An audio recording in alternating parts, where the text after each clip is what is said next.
마태복음 68번째의 시간입니다. 마태복음 17장 22절에서 27절 말씀 가지고 함께 은혜 나누고자 합니다. 우리가 17장에서 아주 중요한 사건이 있었죠. 그것은 예수님의 변화산에서의 변형되신 사건입니다. 변화산에 대한 견해는 두 가지로 나눠지는데요. 크게 학자들은 이 변화산이 다볼산이다라고 주장하는 분들이 있고요. 아니다, 다볼산이 아니라 헬몬산이다라고 주장하는 분들이 있습니다. 예수님께서 어느 산에서 변화됐는지는 우리가 알 수 없기 때문에 두 가지 다 일리가 있는 주장이라고 받아들일 수 있습니다. 만약 헬몬산이 변화산이었다면 예수님의 이동 경로는 매우 우리에게 의미심장한 이동 경로를 보여주고 있습니다. 예수님께서 이동하시는 곳은 십자가를 향하여 내려가는 길이었습니다. 십자가를 져야 될 곳 예루살렘을 향하여 지금 예수님께서는 참 무거운 발걸음을 옮기고 계십니다. 헬몬산에서 가이사라 빌립보 그리고 갈릴리를 거쳐서 그리고 가버나움 그리고 예루살렘으로 향하는 예수님의 일정이 이렇게 진행되고 있습니다. 계속해서 수직으로 내려 꽂듯이 예수님은 대속의 사역을 위하여 발걸음을 재촉하고 계십니다. 예수님은 십자가가 기다리고 있는 예루살렘을 향하여 방향을 정하고 이동하는 중에 갈릴리 가버나움이라는 곳에 도착하게 됩니다. 먼저 27절에 보면 이렇게 시작합니다. 갈릴리에 모일 때에 헬몬산에서 가이사라 빌립보를 거쳐서 이제 갈릴리 북부를 거쳐서 이제 가버나움 가까이에 오셨다라는 것을 알 수 있습니다. 그러면 이제 예수님은요, 이 갈릴리라는 예수님의 주 사역 무대와 마지막 작별 인사를 하는 그러한 시간이 되었습니다. 예수님이 이제 갈릴리를 벗어나시면 예루살렘으로 가기 때문에 다시 예수님의 부활 후에야 갈릴리에서 예수님이 출현하는 사건이 있죠. 새로운 구원의 사역을 펼치기 위해서 예루살렘으로 방향을 정하고 예수님께서 발걸음을 옮기고 계십니다. 예수님은 제자들과 함께 가면서 충격적인 예언을 합니다. 그게 22절과 23절의 말씀입니다. 예수께서 제자들에게 이르시되 인자가 장차 사람들의 손에 넘겨져 죽임을 당하고 제3일에 살아나리라 하니라. 예수님은 예루살렘에서 벌어질 끔찍한 배신과 순환에 대한 예언을 지금 하고 계십니다. 23절의 말씀에는 평소에 예수님께서 늘 가까이에 두었던 그 제자들 중에서 배신자가 나타날 것을 암시해 주고 있습니다. 인자이신 예수님께서 장차 사람들의 손에 넘겨져 죽임을 당한다라고 오늘 본문은 이야기하죠. 이것은 매우 충격적인 보도입니다. 오늘 여기에 쓰여진 넘겨지다라는 이 단어가 나오는데요. 이 단어가 헬라어로 보면 파라디도미라는 단어입니다. 이 파라디도미는 배신하다라는 그런 뜻을 갖고 있는데요. 이 단어가 마태복음 10장 4절에 또 등장합니다. 마태복음 10장 4절에 보면 가룟 유다 곧 예수를 판 자라라고 할 때 예수를 팔다라는 단어가 바로 파라디도미라는 단어입니다. 마태복음 10장에는 처음으로 예수님께서 12명의 제자의 이름을 나열합니다. 그 마지막 4절에 보면 마지막 결론으로 가룟 유다가 곧 예수를 판 자다라는 내용이 나오죠. 지금 마태복음 10장 4절의 내용을 소환하여서 너희들 중에 나를 파라디도미, 넘겨주고 배신할 자가 있을 것이다 라는 것을 예수님께서 말씀하셨어요. 이 말을 들은 제자들은요, 큰 상처를 입었어요. 한글 성경에 보면 제자들이 매우 근심하더라라고 되어 있죠. 제자들이 매우 근심하더라라고 되어 있는데요. 원래 뜻은 슬픔의 상처를 입었다라는 뜻이에요. 오늘 여기 있는 엘르페데산이라는 이 단어는요, 슬픔으로 상처를 입다라는 단어입니다.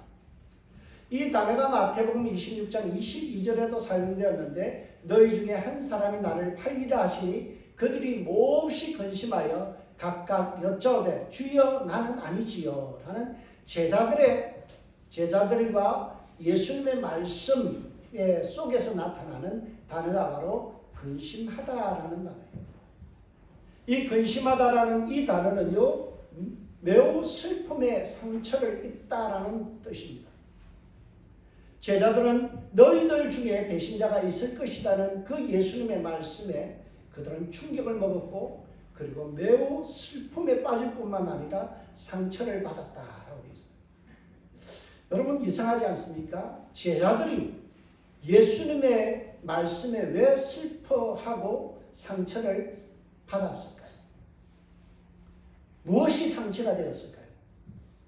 그것은 자신들의 믿음 없음이라는 민낯이 드러났기 때문에 그랬어요. 아이들 말로 모든 것이 뽀록났다 그러죠. 덜컥거린 거예요. 자신들의 형편없는 믿음과 그들의 영성이 그대로 드러났기 때문에 어때요? 그들은 상처가 되었다. 여러분, 상처를 받는 것은요, 자기의 자존감이 낮은 사람들이 받아요. 예를 들어서요, 못생긴 사람 보고 못생겼다 그러고, 공부 못하는 사람들 보고 바보라고 하면 상처가 됩니다. 근데 진짜 잘생긴 사람과 공부 잘하는 사람들에게 너 못생겼다, 너 바보다 라고 하면요, 전혀 상처가 되지 않습니다. 왜냐? 그것이 사실이 아니기 때문에 그렇죠. 그런데 상처가 된다는 말은 이것이 사실이라는 거예요. 못생긴 사람 보고 못생겼다 그러면요, 상처가 되죠. 공부 못한 사람 보고 바보다 그러면 상처가 되죠. 왜? 그것이 사실이기 때문에. 예수님께서 너희들 중에 나를 배신할 자가 있다라는 이 말씀에 상처를 받는다는 것은 제자들의 믿음의 상태가 매우 빈약했다, 그리고 부족했다라는 것을 말해주고 있습니다. 이 믿음 없고 형편없는 제자들의 민낯이 24절에서 27절까지 드러납니다. 제자들 중에 가장 으뜸인 수제자 베드로는요, 연말에서 실수를 합니다. 24절 이후에 보면 베드로에게 성전세를 징수하는 사람들이 그 길을 가로막고는, 그리고 말을 걸어옴으로 이야기가 시작됩니다. 이들은 베드로를 막았으면요, 베드로에게 왜 성전세를 내지 않느냐라고 시비를 겁니다. 반세겔 받는 자들이 베드로에게 나와 이르되 너희 선생은 반세겔을 내지 아니하느냐? 예수님하고 너희 제자들은 왜 성전세를 내지 않느냐라고 주장하죠. 이것은 마땅한 요구처럼 보여집니다. 왜냐하면 출애굽기 30장 11절에서 16절에 보면 20세 이상의 유대인들은 의무적으로 성전세를 내게 되어 있어요. 그게 맨데토리예요. 텍스를 무조건 내야 돼요, 성전세를. 그래서 성전세를 징수하는 사람들이 예수님의 일행의 앞길을 가로막고는 그 중에서 가장 나이가 들어 보이고 리더로 보여주는 베드로에게 질문을 던집니다. 성전세 내고가. 그런데 이 요구는 매우 적반하장의 요구입니다. 성전세를 거두는 사람들이 요구하는 것은 매우 부당한 것이고, 또한 절차상 하자가 있기 때문에 그렇습니다. 우리 성경에는 좀 아쉽게 번역된 부분이 있는데요, 오늘 성경에 보면 그들이요 반세겔을 내라라고 이야기합니다. 여기에 화폐의 단위가 세겔로 등장합니다. 그런데 헬라 원문을 보면 세겔이 아니에요. 디드라크마라고 되어 있어 드라크마라고 되어 있습니다. 두 드라크마를 내라라는 거예요. 여러분, 두 드라크마라는 것은 일반 노동자의 이틀치의 월급입니다. 그게 성전세예요. 이 드라크마는 성전에 바치기에는 너무나 부적합한 화폐입니다.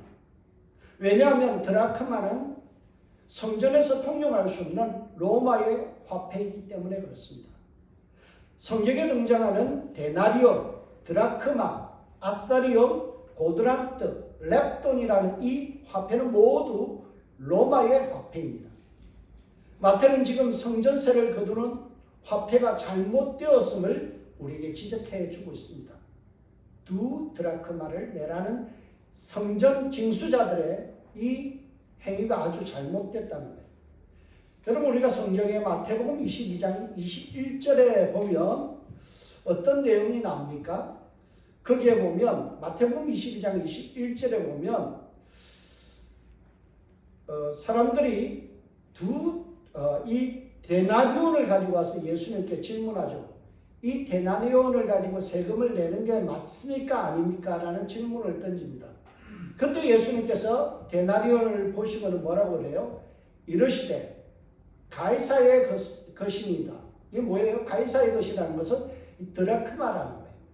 이에 이르시되 그런즉 가이사의 것은 가이사에게, 하나님의 것은 하나님께 바치라 하시니라.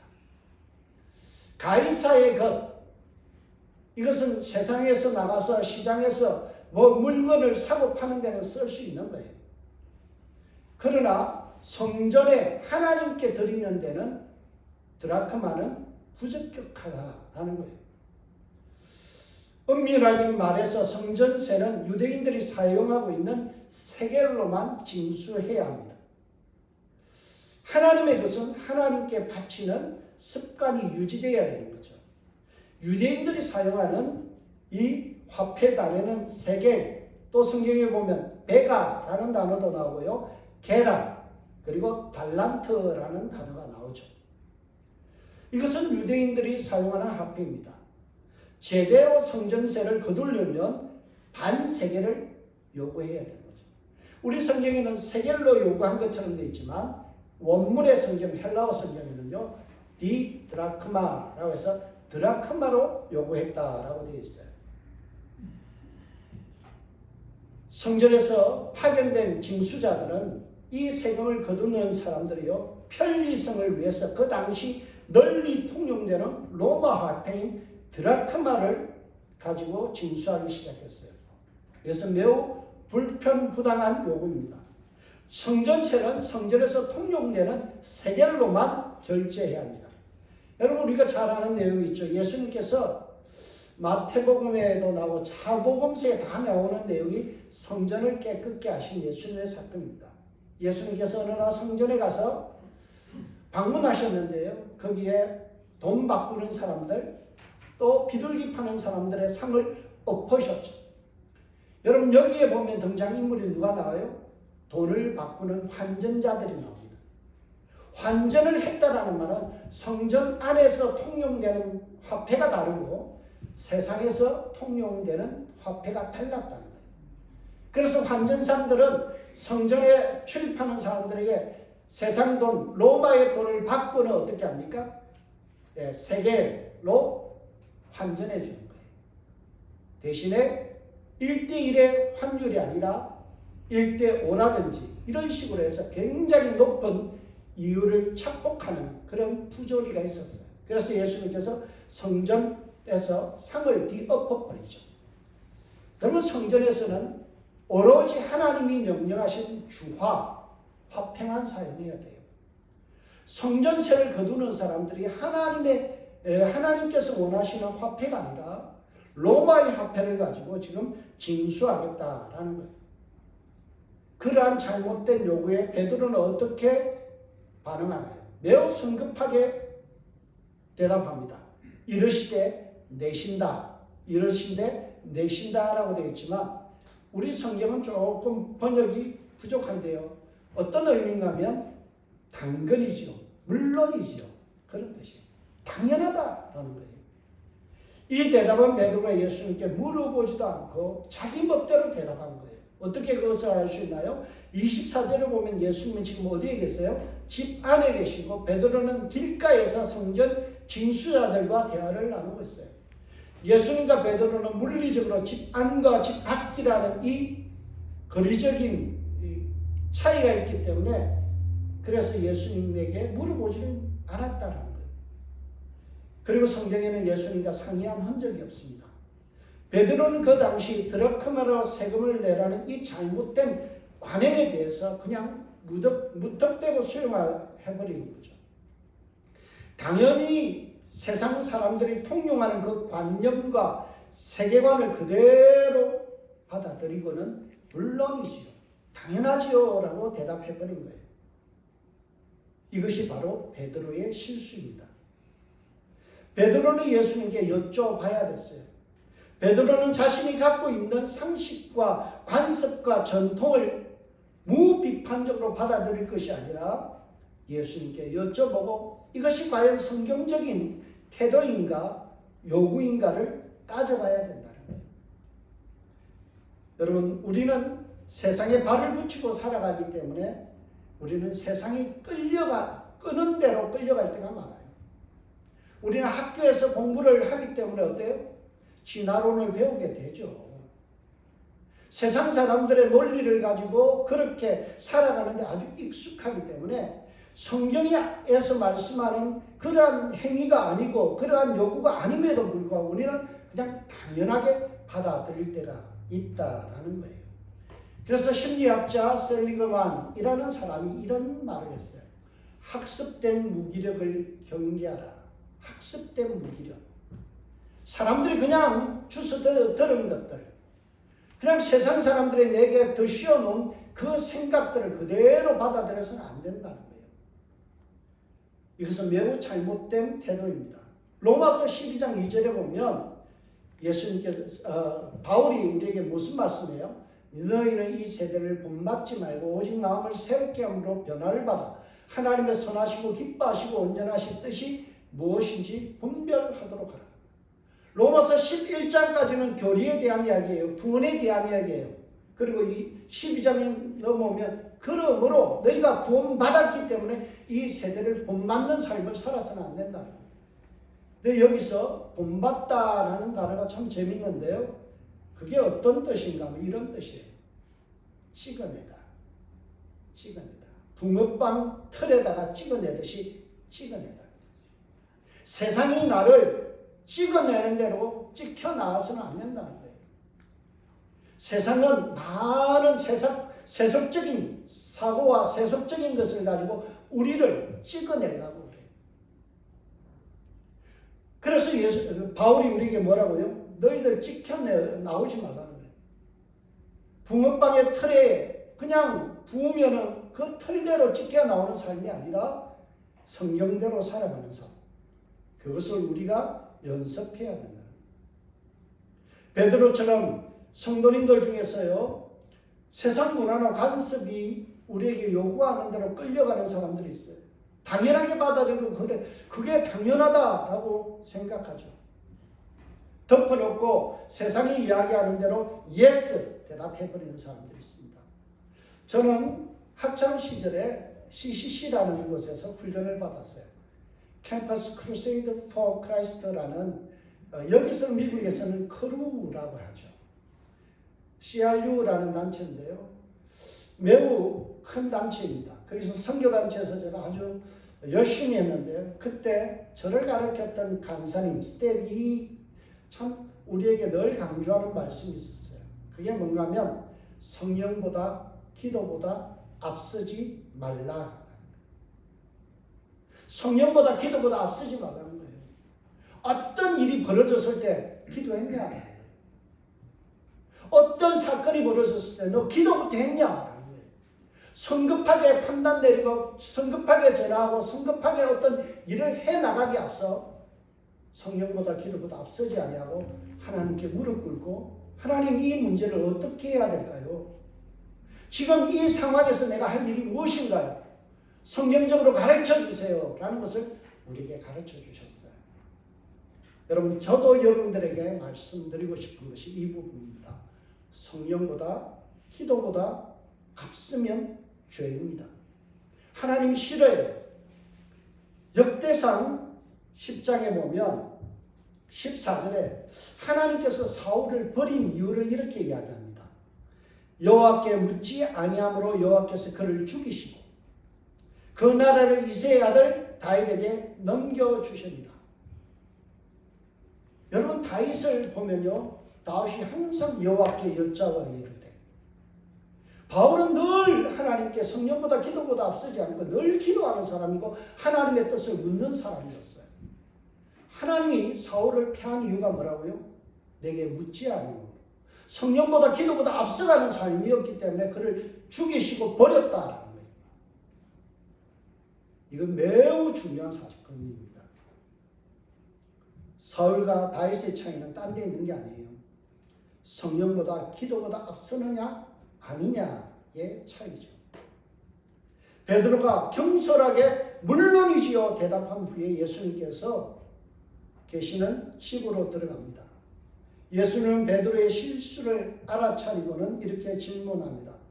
예수께서 이르시되 시몬아 내 생각은 어떠하냐? 세상 임금들이 누구에게 관세와 국세를 받느냐? 자기 아들에게냐? 타인에게냐? 이 말씀의 뜻은요, 왕이 누구에게 세금을 거두느냐? 왕자들에게냐? 귀족들에게냐? 아니면 식민지 백성들이나 일반 백성들에게냐? 라는 질문이에요. 베드로는 이렇게 대답합니다. 베드로가 이르되 타인에게 있다. 타인이라는 말은 일반 백성과 그리고 다른 나라 외국인들에게 세금을 받습니다. 라고 대답한 거죠. 이 대답을 들은 예수님께서 이렇게 세금에 대해서 지침을 내립니다. 그렇다면 아들은 세를 면하리라. 왕들은 자기 아들 된 왕자나 귀족들에게는 세금을 거둘지는 않아요. 일반 국민과 전국 민족에게만 세금을 부과합니다. 이런 관행을 알고 계신 예수님께서 자신이 천지 만물을 지으신 하나님의 아들이시기 때문에 세금을 낼 필요가 없다는 거예요. 얼마 전 변화산에서 예수님께서 변형되실 때 하늘로부터 하나님께서 어떤 말씀을 하셨나요? 17장 5절을 보세요. 이런 내 사랑하는 아들이요 내 기뻐하는 자리라. 하나님께서 예수님을 향하여 이런 내 사랑하는 아들이요. 하나님의 아들이시기 때문에 성전세를 낼 이유가 없는 거예요. 누가복음 2장 49절에 보면 예수님께서 성전을 방문했을 때 어머니와 아버지가요 잃어버려요. 그래서 한참을 가다가 다시 돌아와서 성전에서 예수님을 발견했을 때 예수님께서 뭐라고 그래요? 내가 내 아버지의 집에 있어야 할 것을 알지 못하나이까. 예수님께서 성전을 뭐라고요? 내 아버지의 집. 아버지의 집에서 세금 내는 사람 있어요? 여러분의 자녀들이 렌트비 내나요? 집에서 같이 살면서 렌트비 내요? 안 내요. 다른 사람이 우리 집에 와서 살게 되면 어때요? 렌트비 받죠. 왕자나 귀족은 친척들은 어때요? 세금을 받지 않는다는 거예요. 하나님의 아들이신 그분께서는 성전, 아버지의 집에 대해서 내가 세금 낼 이유가 없다라고 말씀하는 거예요. 그리고 예수님을 따르는 이 12명의 제자는 예수님의 가까운 사람들이기 때문에 너희들이 귀족이다. 나를 따르는 사람은 전혀 세금을 낼 이유가 없다라는 거죠. 예수님께서 성전세를 내지 않아도 되는 이유가 또 하나가 있습니다. 그것은 바로 성전세의 성격이에요. 성전세는 성전을 운영하는 경비로도 사용되어지만 사실 더 중요한 성전세의 기능이 있습니다. 그게 뭔가 하면 바로 속전이에요. 죄를 속하기 위한 돈. 그래서 죄를 속하기 위해서 헌금하는 거죠. 여러분 성전세는 속전의 의미가 있습니다. 출애굽기 30장 12절에 보면 내가 이스라엘 자손의 수요를 따라 조사할 때에 조사받은 각 사람의 그 생명의 속전을 여호와께 드릴지니. 속전이 뭐예요? 돈이에요. 돈전자예요. 대속할 이 속이고요. 그리고 돈전자예요. 그러니까 나의 죄를 대속하기 위해서, 속하기 위해서 돈을 지불하는 게 성전세예요. 생명의 속전을 위하여 드리는 헌금이 성전세의 성격입니다. 속전은 죄가 없으신 죄를 없애기 위해서 드리는 헌금인데요. 예수님은 죄가 없으신 분이에요. 죄가 없는 분이 속전이 필요 없는 거죠. 뿐만 아니라 인류의 모든 죄를 하시기 위해서 이 땅에 오신 분이죠. 성전은 죄의 어떤 죄의 부분을 없애는 기능이 없어요. 그래서 가려놓는 거죠. 그리고는 그들은요, 성전세를 통하여 속전의 의미를 이야기하고는 돈을 챙겼던 거예요.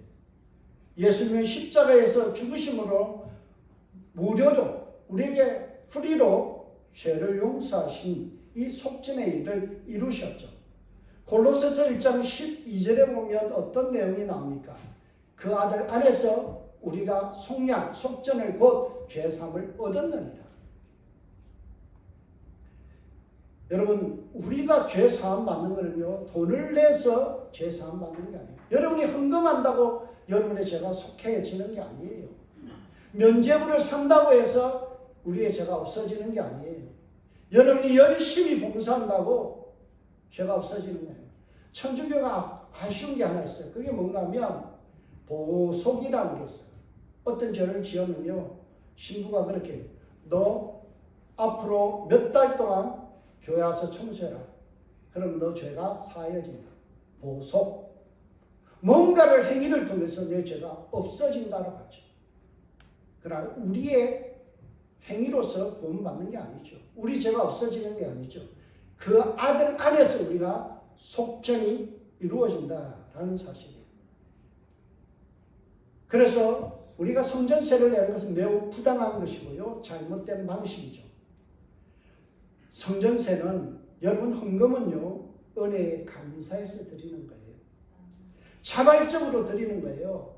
강제적으로 징수하는 것이 아니라, 여러분, 헌금은요, 우리가 하나님 은혜, 우리가 구원받은 것에 감사해서 드리는 행위예요. 그러나 긍휼의 예수님은 쓸데없는 논쟁을 피하기 위해서 성전에서 파송된 이 징수자들과의 마찰을 피하기 위해서 그래서 아주 이상한 방법으로 세금을 냅니다. 27절을 보세요. 그러나 우리가 그들이 실족하지 않게 하기 위하여 내가 바다에서 가서 낚시를 던져 먼저 오르는 고기를 가져 입을 열면 돈 한 세겔을 얻을 것이니 가져다가 나와 너를 위하여 주라 하십니다. 예수님은 비본질적인 문제에 대해서 충돌을 피하셨어요. 그러나 예수님은요, 결코 잘못된 관행과 세금 징수에 동의할 마음이 없었어요. 저는 오늘 본문을 보면서 예수님께서 뒤끝이 있는 분이다라는 것을 발견했어요. 뒤끝 장렬, 뒤끝이 있어요. 예수님께서 성전세로 내신 방법이 뭐예요? 낚시를 해서 물고기 입에 있는 동전을 가져다가 내라는 거예요. 근데 여기서 우리 성경에는 세겔로 되었지만 원문에는 보면 스타테르라고 되어 있어요. 스타테르. 스타테르라는 것은 이것은 그리스 로마의 화폐입니다. 예수님은 예수님의 지갑에서 돈을 꺼내어서 성전세를 내지 않았어요. 제자들이 운영하는 공동기금에서도 성전세를 내지 않았어요. 낚시하여서, 기괴한 방법으로 낚시하여서 그 물고기 입에서 꺼낸 이 스타테르를 내어줌으로써 성전세를 내는 거죠. 이게 굉장한 위트가 있는 내용입니다. 아이들 말로요, 요즘 말로 하면 어떤 뜻인가 하면 엿먹어라, 빈엿을 날렸다라고 표현할 수 있습니다. 여러분, 예수님께서 내신 이 스타테르는요, 성전에서 통용되는 화폐가 아닙니다. 로마 그리스의 화폐입니다. 그리스 시절부터 사용되던 로마 화폐예요. 예수님께서 결코 부당한 성전세 요구에 세겔로 낸 마음이 없었어요.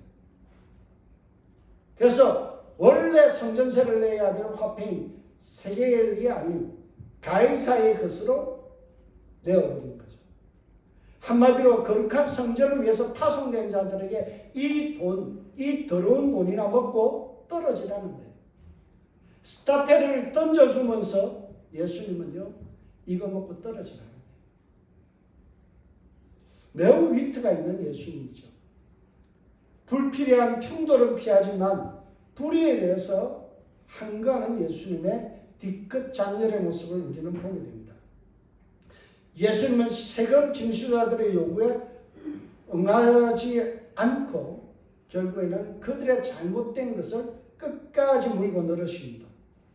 저는 오늘 본문의 내용을 쭉 보면서 베드로의 모습 속에서 우리가 교훈을 받아야 될 내용은 생각 없이 살면 세속의 흐름에 끌려간다라는 거예요.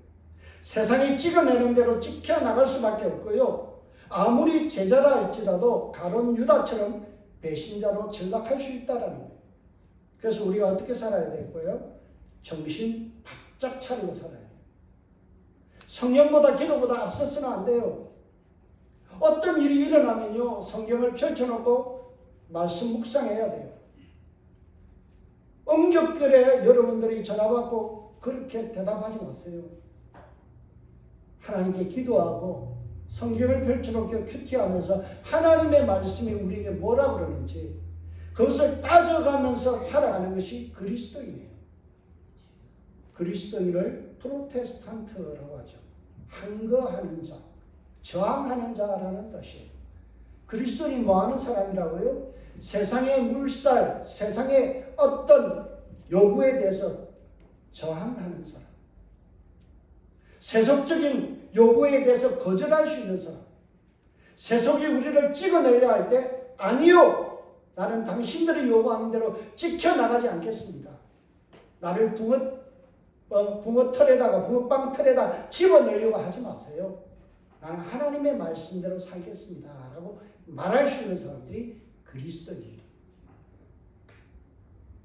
항상 우리는 성령보다 기도보다 앞서서는 안 돼요. 하나님과 의논하며 늘 기도하면서 살아가야 되죠. 우리가 타협하는 것, 세속에 물들어가는 것은 결국 우리의 거룩을 해치는 것이고 하나님 안에서 살아가는 방식을 포기합니다. 하나님의 것은 하나님께 드리는 것. 세속의 것에 대해서 우리는 저항할 수 있지만 충돌은 피하지만 진리를 고수할 수 있는 지혜를 가져야 된다라는 거예요. 어거스틴이 참 중요한 말을 했어요. 그게 뭔가 하면 여러분 비본질에는 자유를, 관용을 그리고 본질에는 일치를 그리고 모든 일에는 사랑을 이라고 했어요. 여러분 이거 잊지 마세요. 비본질적인 것에 대해서 우리가 얼마든지 무시하고 살아도 되지만 본질적인 이 예배와 하나님을 경외하는 것과 하나님의 말씀대로 살아가는 여기에 대해서는 성경과 일치하는 삶을 살아야 됩니다. 우리가 그 신앙을 가진 사람은 모든 사람에 대해서 관용과 사랑으로 살아가야 됩니다. 저와 여러분이 이 삶을 살아주시길 주의 이름으로 축복합니다. 기도하겠습니다. 하나님 아버지 참 감사합니다. 오늘도 하나님의 말씀을 가지고 서로 은혜를 나눕니다. 부족한 자가 되어나였사오니 모든 것은 오직 성령께서 밝히 조명하여 주시고 저들의 마음에 큰 깨달음이 있게 하셔서 원칙과 비본질을 구분할 수 있는 지혜를 갖게 하시고 늘 성령보다 기도보다 앞서지 않는 저희들의 삶이 되게 하여 주옵소서. 감사하고 예수님의 이름으로 기도합니다. 아멘.